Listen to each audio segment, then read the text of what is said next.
Doctor Sachin Raj అత్యాధునిక world class physiotherapy treatment తో అన్ని రకాల నొప్పులకు శాశ్వత పరిష్కారం.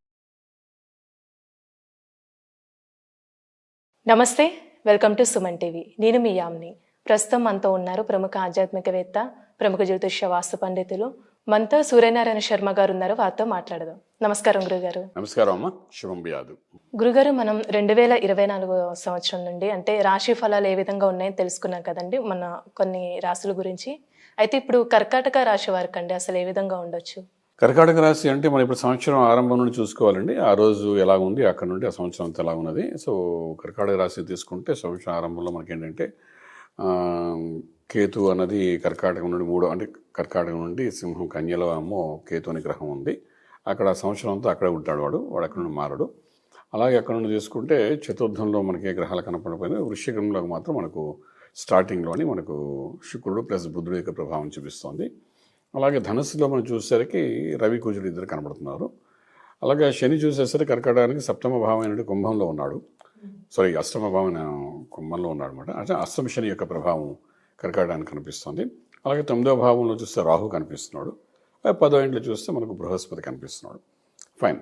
ఇలా ఉంటుంటే మనకి ఏంటంటే ఈ కర్కాటక రాశిలోని ఒక 10వ ఇంట్లో రాజ్యంలో గురుడిని ప్రభావం ఉన్నప్పటికీ కూడా, అంటే రాజ్యంలో గురుడు ఉండడం, ఈ లగ్నానికి యోగించేవాడు ఎక్కడున్నాడని ఫస్ట్ మనం చూసుకోవాల్సి వస్తుందన్నమాట. కర్కాటక రాశికి కుజుడు రాజ్యోకారకుడు అంటాం. అటువంటి కుజుడు మనం చూస్తునేసరికి రవితో కలిసి 6వ ఇంట్లో కూర్చున్నాడు అనమాట. సో ఇక్కడ మనకి ఏంటంటే ఇది ఎంతవరకు మనకు వర్కౌట్ అవుతుంది అంటే ఆరోగ్య స్థానంలో ఉన్నాడు అనమాట. కుజుడు ప్లస్ రవి ఇద్దరు కలిసి ఉన్నారు. అంటే ఆరోగ్య స్థానంలో 2 పాప గ్రహాలు కలిసి ఉన్నాయి, 2 అగ్నితత్వం గల గ్రహాలు ఉన్నాయి న్యూ ఇయర్ స్టార్ట్ అయ్యే టైంకి. అలాగే అష్టమంలో శనీశ్వరుడు కూర్చున్నాడు, అష్ట కష్టాలు పెట్టడానికి ఉన్నాడు. సో 8వ ఇంట్లో శనీశ్వరుడు ఆరోగ్యం ఆయుష్ సంబంధించిన వాడు అనమాట. ఆయుష్ సంబంధించిన వాడు ఐదుతో ఉన్నాడు. ఆరోగ్యం సంబంధించిన ప్లేస్లో రవి కుజుడు అనే 2 పాపగ్రహాలు కూర్చుని ఉన్నాయి. అంటే ఆరోగ్యం ముందు బేసిక్ థింగ్ కాదా, ఆయుష్ సెకండ్ థింగ్. అంటే ఆరోగ్యం బాగుంటే ఆయుష్ బాగుంటుంది, ఆరోగ్యం బాగాలేకపోతే ఆయుష్ కూడా క్షీణిస్తుంది. ఇది దేవుడు లక్ ఏమైనా ఫేవర్ అవుతుందా ఆయనకి అనేసరికి 9వ ఇంట్లో భాగ్యస్థానం ఉంటుంది. అక్కడ ఒక రాహుని గ్రహం కూర్చున్నాడు. సో వాడు మళ్ళీ పాపగ్రహమే. సో ఇక్కడ ఏంటంటే ఆరోగ్యం కనిపించట్లేదు, ఆయుష్ ప్రాపర్గా కనిపించట్లేదు. అంటే కొంచెం క్రిటికల్ యాక్టివిటీస్ జరగడము, ఆపరేషన్స్ జరగడానికి అవకాశం ఉంది చెప్తున్నది. దానికి అయినా అదృష్టం కలిసి వస్తుందా అంటే అదృష్టం కూడా వాళ్ళకి రాహు 9వ ఇంట్లో ఉండడం వల్ల వాడు సహకరించాడు, ఎందుకంటే నెగిటివ్ ప్లానెట్ కాబట్టి. ఇవన్నీ దాటుకుని వెళ్తే 10వ ఇంట్లో రాజ్యం బాగుంది అంటున్నాడు. అంటే ఇవన్నీ అంటే ఆరోగ్యం ఇవన్నీ ఎలాగున్నా రాజ్యాన్ని నిలబెట్టుకోవడం చేసే ప్రయత్నాల్లో సక్సెస్ అయ్యేలాగా అవకాశం ఉంటుందంట. సో ఇలా ఉంటుండగానే మనకేంటి ఇదంతా మనకు సుమారుగా మే 1 వచ్చేసరికి ఏంటంటే రాజ్యంలో ఉన్న బృహస్పతి మన వృషభ రాశిలోకి వస్తాడట. మేషంలో వృషభంలోకి వస్తాడు. అంటే అక్కడికి ఏమైపోయింది, మళ్ళీ లాభస్థానంలోకి వస్తున్నాడు. అలాగే మనకు కుజుడు వాడు ఏంటంటే మార్చి 15 నుండి మే 1 వరకును సింహం, అంటే మనకున్న కుజుడు ఎవరైతే ఉన్నాడో ఇప్పుడు వాడేమో కుంభంలోకి ప్రవేశిస్తాడనమాట. అక్కడ శనితో కలిసి ఉంటాడు. అంటే అష్టంలో ఏమైపోయింది, శని కుజుల కాంబినేషన్ కూడా మార్చి 15 నుండి ఈ మే 1 తారీఖు వరకు ఉంటాం. అంటే ఆయుష్ స్థానంలో ఈ 2 కలిసి యుద్ధాలు చేస్తాయి. యుద్ధం చేయడం అంటే వాళ్ళిద్దరికి పడదు, శని కుజులు పడదు. సో ఇప్పుడు ఆ కర్కాటక రాశి వారికి మార్చి 15 నుండి మే 1 తారీఖు మధ్యలో హెల్త్ ఇష్యూస్తో చాలా విపరీతంగా ఉంటాయి. సో దాని నుండి వాళ్ళు బయటపడడం చాలా అవసరం. ఇప్పుడు చిన్నపిల్లలు అనుకోండి, బాల అరిష్టాలు అంటాం. అదే కర్కాటక రాశి చిన్న ఆశ్లేష నక్షత్రము, అలాగే పునర్వసు 4వ పాదము, మళ్ళీ పుష్యమి నక్షత్రం వాళ్ళు ఉన్నారనుకోండి, వాళ్ళు ముగ్గురే ఉంటాయి అక్కడ. వాళ్ళలో చిన్నపిల్లలు 8 ఇయర్స్ లోపల అంటే బాలారిష్టాలు ఉంటాయి.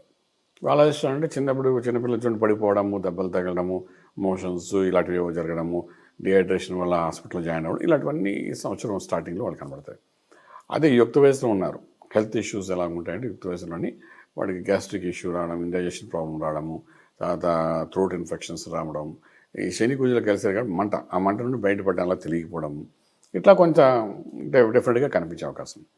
అదే ఇంకొంచెం వయసు మళ్ళిన వాడు 60 ఏళ్ళు దాటేసిన వాడుకుంటే ఇంకా ఏదైనా క్రానిక్ ఇష్యూస్ కనెక్ట్ అవ్వడం, లేదా చిన్న ఆపరేషన్ అవ్వడం, దానికి మల్టిపుల్గా క్లినికల్లీ బాడీలో ఏవో పాటలో పనిచేయకపోవడం, దానివల్ల ఎంత మందు వేసినా ఏ మందు వేసినా కూడా అది పనిచేయక మెడికల్గా చాలా ఇబ్బంది పడ్డాం, ఇలాంటివి కొన్ని కనబడడానికి అవకాశం ఉంటుందన్నమాట. సో ఇది టోటల్లీ కర్కాటక రాశి వారికి ఎలా చూసినా సరే ఫస్ట్ హాఫ్లో మాత్రం హెల్త్ మీద అటాక్ చేయడానికి అవకాశం ఉందన్నమాట. సో హెల్త్ మీద అటాక్ చేస్తున్నాడంటే మామూలు విషయం కాదు. అది ఏ వయసులో వాళ్ళకైనా చూపిస్తాం. ఇప్పుడు కర్కాటక రాశిలో ఉన్నవాళ్ళు ఫర్ ఎగ్జాంపుల్ తీసుకుంటే మనకు తెలంగాణ ముఖ్యమంత్రి గారు మనం చూసాం కూడా, అష్టమ శని ప్రభావం వలన హాస్పిటల్లో ఉండడము, దెబ్బలు తగ్గడం అని చూసాం కదా. అది బాత్రూంలో జారారో కాలు మొదలు పడ్డారో మనకు సంబంధం లేదు అనుకోండి, ఇప్పుడు హాస్పిటల్కి వెళ్ళారు, ఆపరేషన్ చేసుకుంటున్నారు దిగువ భాగానికి. సో ఇవన్నీ ఎలా కనబడుతుందంటే కర్కాటక రాశిలో ఉన్న వాళ్ళకి ఏదో సమయంలోని, అంటే ఆయనకి అయింది కదా మన సంఖ్యలో గుద్దుకోకలే, మార్చి 15 నుండి మే 1 లోపల ఆల్మోస్ట్ 90% కర్కాటక రాశి వాళ్ళకి ఏదో ఒకటి దెబ్బలు తగులుతాయి, కన్ఫామ్గా తగులుతాయి. అది చిన్న పెద్ద డిపెండ్స్ అపాన్ ది మిగిలిన దశలు అంతర్దశల ప్రకారము. దశలు అనుకూలిస్తే చిన్న దెబ్బలు తగులుతాయి, అనుకూలించకపోతే పెద్ద అవుతాయి. సో అది ఏదైనా జరిగితే అది క్రానిక్ ఇష్యూ కింద అవ్వడానికి అవకాశం ఉంటుంది. అది లైఫ్ లాంగ్ అది మచ్చలా ఉండిపోతుంది. ఇటువంటివి జరగడానికి అవకాశం అనమాట కర్కాటక. సో హెల్త్ మీద దృష్టి పెట్టాలి వాడు. ఫస్ట్ ఆఫ్ హెల్త్ మీద దృష్టి పెడితే ఇప్పుడు మనకు మే 1 నుండి ఏంటవుతుందంటే ఈ కుజుడు అన్నవాడు కుంభం నుండి మీనంలోకి వెళ్ళిపోతాడు. ఒకసారి మీనంలోకి వెళ్ళిపోయాడంటే ఈ డిస్టర్బెన్స్ అనేది తగ్గిపోతుంది అనమాట. అలాగే మనకు గురువు అనే గ్రహం కూడా మనకి ఏంటంటే మే తర్వాత వృషభంలోకి వస్తాడు, లాభంలోకి వస్తాడు. రావడం అది కూడా ఒక అంతరం మంచిది. భాగ్యంలో కుజుడు ఉండడం మంచిదే, అలాగే లాభంలో గురుడు ఉండడం కూడా మంచిదే. సో వీళ్ళకి ఏమైనా జరగాలి, మంచి జరగాలంటే ఆర్థికంగా తీసుకోండి, వ్యాపార రీత్యా చూసుకోండి, రాజకీయంగా తీసుకోండి, లేకపోతే ఇండస్ట్రీ, ఫిల్మ్ ఇండస్ట్రీ రకంగా చేసుకోండి, ఏదైనా మే 1 తర్వాత ఒక మంచి పట్టు రావడానికి అవకాశం. అంటే మే అంటే ఆల్మోస్ట్ 5 నెలలు, ఫస్ట్ 5 months థోడా కన్ఫ్యూజన్లోనే వెళ్ళడానికి అవకాశం ఉంది. మనం చెప్పగలుగుతాం అంతవరకు. అంటే ఈ రాశి వారికి ఏదైనా పరిహారం అలాంటివి ఏమి ఉన్నాయండి?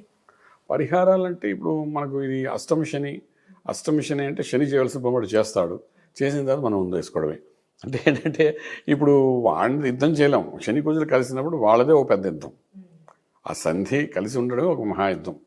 ఆ యుద్ధం అలా ఉండడం వల్లనే మనకు ప్రపంచంలో ప్రకృతి వైపరీత్యాలు జరుగుతున్నాయి. శని కుజులు అంటే ఈ జాతకాలు అనేవంటి ఏంటంటే జ్యోతిషాస్త్రం అనేది ఏంటంటే ప్రకృతిలో జరుగుతున్న వైపరీత్యాలు కానీ ప్రకృతిలో జరుగుతున్న మంచి చెడు గురించి తెలుసుకోవడం కోసం ఈ జ్యోతిషాస్త్రం. ఇప్పుడు మనుషుల కోసం కూడా తెలుసుకుంటున్నాం, కానీ basically it is done for nature అనమాట. నేచర్లో ఎప్పుడు ఎలా ఉంటుంది, పాడి పంట ఎలా పండుతుంది, ప్రకృతిలో ఎటువంటి మార్పులు జరుగుతాయి, ఎండాకాలం ఎంతకాలం ఉంటుంది, వర్షాలు ఎలా పడతాయి, ఇవన్నీ తెలుసుకోవడానికి జ్యోతిషాస్త్రం ఫ్రమ్ ది బిగినింగ్ కొన్ని వేల సంవత్సరాల నుండి ఈ శాస్త్రాన్ని దానికోసం వాడుకునేవారు. సో ఇప్పుడు ఏమైందంటే ఆ ప్రకృతిలో మనకు వచ్చే వైపరీత్యాలు అనేది మీకు మార్చి 15 నుండి మే వరకు కనిపిస్తాయి. అందులో ఏంటంటే జనరల్గా అందరికీ ప్రకృతిలో మార్పులు వస్తున్నప్పుడు అందరూ దాని ఇంపాక్ట్ పడుతుంది, కానీ కర్కాటక రాశి వాళ్ళకి పూర్తిగా దానికి ఎఫెక్ట్ పడిపోతుంది వాడి మీద.